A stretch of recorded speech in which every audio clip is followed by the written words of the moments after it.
नमस्कार दोस्तों, स्वागत है आपका मेरे YouTube चैनल SS पे नाम है। दोस्तों, आज हम बात करने जा रहे हैं भारत में देसी कट्टा एक अवैध हथियार है जिसका निर्माण, बिक्री, खरीद और उपयोग कानूनी रूप से प्रतिबंधित है। यह अपनी कम लागत और आसानी से उपलब्धता के कारण अक्सर आपराधिक गतिविधियों में इस्तेमाल होता है। इसका निर्माण अक्सर स्थानीय कारीगरों द्वारा बिना किसी गुणवत्ता या सुरक्षा मानकों का पालन किए बिना किया जाता है, जिससे यह बहुत खतरनाक बन जाता है। देसी कट्टा आमतौर पर एक सिंगल शॉट पिस्तौल होता है, जिसका मतलब है कि इससे एक बार में केवल एक गोली चलाई जा सकती है।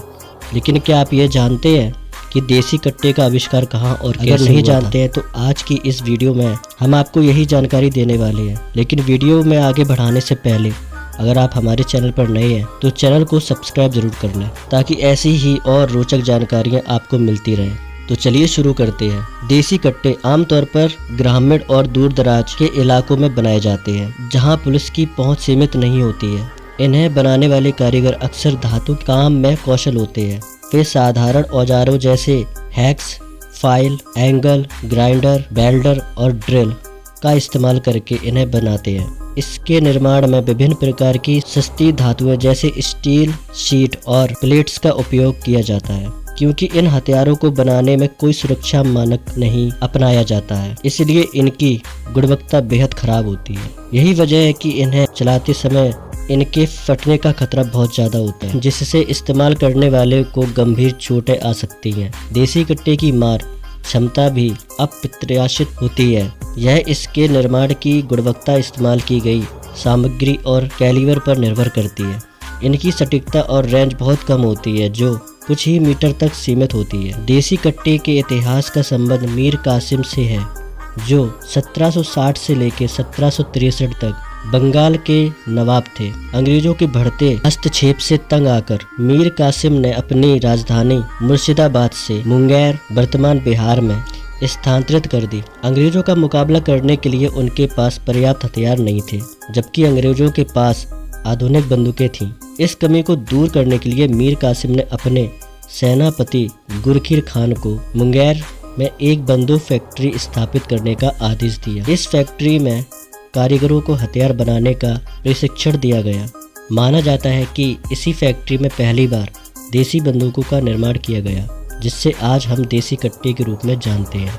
उस समय यह हथियार वैध थे, नवाब की सहमति से हो रहा था। अंग्रेजों द्वारा मीर कासिम को सत्ता से हटा देने के बाद भी यह बंदूक फैक्ट्री चलती रही। लेकिन भारत की आज़ादी के बाद सरकार ने इस फैक्ट्री को पूरी तरीके से बंद कर दिया। इस वजह से वहां काम करने वाले अपनी आजीविका चलाने के लिए उन्होंने अवैध रूप से हथियार बनाना शुरू कर दिए।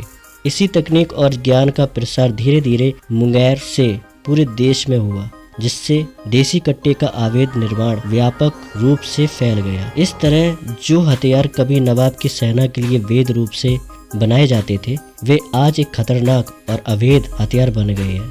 देसी कट्टे की कीमत अवैध बाजार में तय होती है और यह कई कारकों पर निर्भर करती है, जैसे कि गुणवत्ता, निर्माण का स्थान और आपूर्ति श्रृंखला। 1970 के दशक में जहां इसकी कीमत 10 से 50 रुपए के बीच होती थी, वहीं आज ये आमतौर पर 2000 से लेकर 5000 के बीच मिलती है। कुछ रिपोर्टर्स के अनुसार यह कीमत और भी अधिक हो सकती है। इसका अवैध निर्माण मुख्य रूप से कुछ राज्यों में धड़ल्ले से किया जाता है, जिसमें बिहार, उत्तर प्रदेश, मध्य प्रदेश, झारखंड और पश्चिम बंगाल प्रमुख हैं। इनमें बिहार का मुंगेर जिला ऐतिहासिक रूप से सबसे बड़ा केंद्र रहा है, जबकि उत्तर प्रदेश के मेरठ को मिनी मुंगेर के रूप में जाना जाता है। मेरठ, अलीगढ़, एटा, बदायूं और बरेली जैसे शहरों में भी अवैध हथियार बनाने वाली फैक्ट्रियां सक्रिय हैं।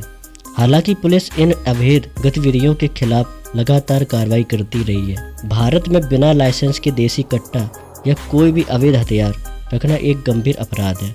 शस्त्र अधिनियम 1959 के तहत अवैध हथियार रखने पर न्यूनतम 7 साल की कैद का प्रावधान है, जिसे 14 साल तक बढ़ाया जा सकता है। साथ ही जुर्माना भी लगाया जा सकता है।